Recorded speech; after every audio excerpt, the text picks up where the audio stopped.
you. No one else makes me feel this way. Don't know what you do. Hold my hand. Hey guys, welcome back. In today's video, I'm going to share with you my all-time favorite dollar store DIYs that are still in my house even years later. The first thing I want to talk about is the fact that I paint everything from the dollar store. And I know you've seen this in lots of other videos, but have you actually tried it? Chalk paint and spray paint can transform things from the dollar store. I love doing mason jars. I love adding these dollar store candle holders to the bottom of basically anything, old buckets, giving it a quick coat of paint and distressing it, which means just dry brushing on a different color, and you instantly have something that looks farmhouse and chic and old and expensive, and you've only paid a little bit of money for it. I'm telling you, you can transform anything from the dollar store to match your decor and look really high-end with just a little bit of paint. I especially love the mason jars on my centerpiece. I loved doing anything with like dollar store plants in it, like these little raised pots with candle holders underneath, and painting the little garden birds or bunnies, or like the plastic stuff that's supposed to go in your garden. It looks so adorable, and you can make it match your decor. My next favorite dollar store DIY, I actually lost the footage for, so I'm gonna quickly kind of show you how I remade this. I use this every single day. I use this every single day. I had a wall space here in my closet that was completely just empty, so I zip tied 3 of these cooling racks from the Dollar Tree together, and I zip tied on some over the door hangers from the Dollar Tree too, like hooks from the Dollar Tree, and some baskets and a couple of buckets. Using again, all dollar store zip ties. It's a perfect place to hang all of my cleaners that I use all the time. Rags that are still damp because I've used them for glass, but I can use them again. I put all of my cleaning cloths in here. I put my dusting wands hanging up on here. It's the perfect organizer for cleaning products. I had things underneath the bathroom counter and under the kitchen counter, but I'm kind of lazy. I love the fact that this is just grab and go. I'm walking by, this is my cleaning closet anyways, half of it is pantry, half of it is cleaning supplies. So this empty wall was just crying for some organization. And for $6, I made this incredible organizer that is used every single day. My next favorite dollar store DIY is right behind me, this huge Scrabble wall.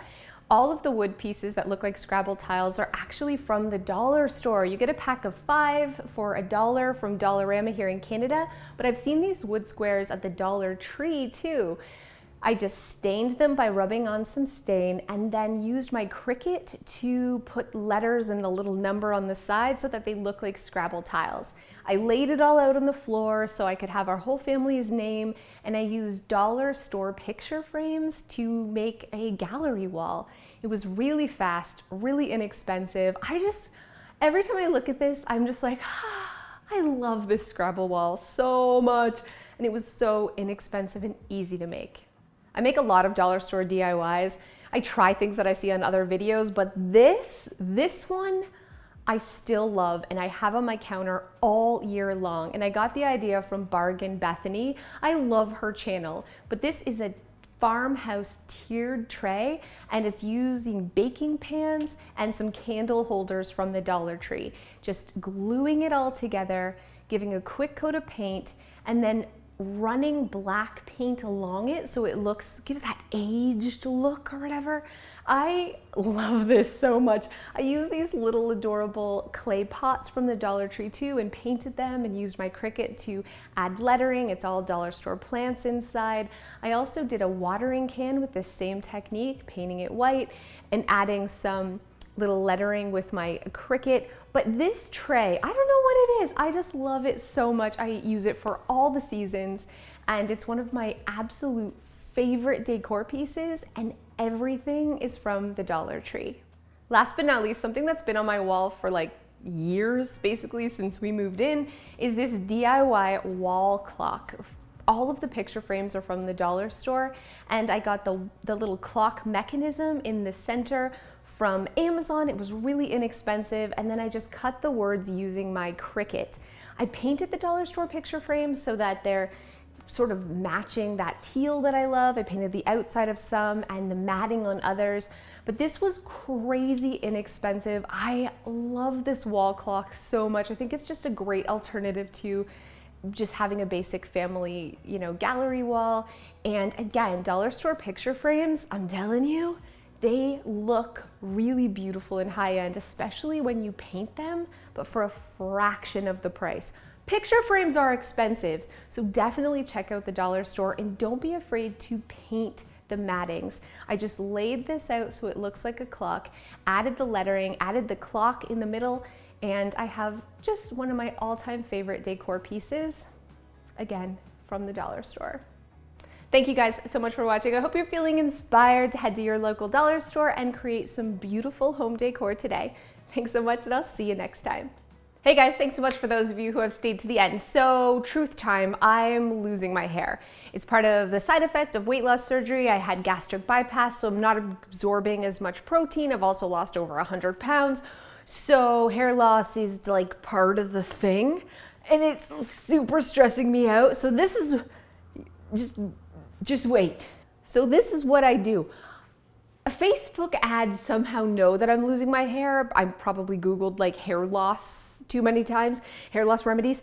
So I get these like commercials, and these women, they're like, make your hair thick and beautiful with, they're targeting me. And so I buy them, these from China, and they're hideous. And I buy all these, and look at them, so I just throw them in a jar. And I'm like, I'm too cheap to buy the real hair extensions that are $100 that are human hair that are gonna look nice. So I buy these synthetic crappy ones for like 10 bucks. And they look like this, and they look terrible, and they don't match my hair. And yet I still fall for it, like this one. This one's gonna be the one. So this is what I got in the mail today. The other ones go underneath. This is a topper. I was like, it's gonna help me with my balding. It looks totally natural. Oh my God, I'd rather be bald. Why do for all the money I have spent on these fake, hideous hair things that I would never in a billion years wear, I could have actually bought good quality extensions that clip in, or I could just be like, your hair's fine, it's not even that noticeable, even though it is to me, it isn't to other people.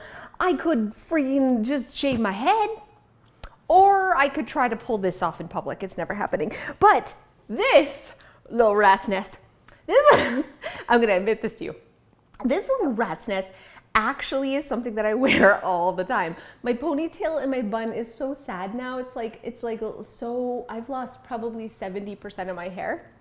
And so, look, it's just more falling out every day. I just do this, and it's just like, it's so sad, you guys.